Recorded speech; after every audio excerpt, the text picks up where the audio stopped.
அனைவருக்கும் இனி உற்சாகமான வணக்கம். இன்றைய ஒரு 174 நான் இன்றைக்கு இந்த யானைக்குட்டியை பற்றி சொல்ல போகிறேன். இந்த யானைக்குட்டிக்கு நான் ஒரு பேர் வச்சுக்கிறேன், 2 பேர் வச்சுக்கிறேன். இந்த யானை பச்சை நிறத்தில் இருக்குது. அவருக்கு இங்கே பாருங்கள், அவருக்கு ஒரு கிரீடம் இருக்குது. இங்கே அவர் தான் எங்களுக்கு ராஜா.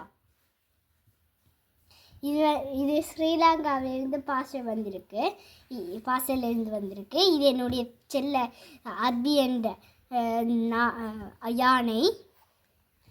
இங்கே பாருங்க, யானைக்கு தும்பிக்கை ஒன்று இருக்கு. எனக்கும் அதை பார்க்க ரொம்ப பிடிச்சிருக்குதான். இதோட 2 பேரும் சேர்ந்து நாங்கள் விளையாடுறோம். இதே மாதிரி எங்களுக்கு வேறு எலி இருக்குது. எனக்கும் அதே மாதிரி இன்னும் ஒரு பொம்மையும் கொடுத்துருக்கோம். இது உங்களுக்கு பிடிக்குமா? இதை வச்சு நீங்கள் விளையாடினது ஞாபகம் இருக்குதா? இது என்னுடைய தம்பியுடையது. நன்றி, வணக்கம்.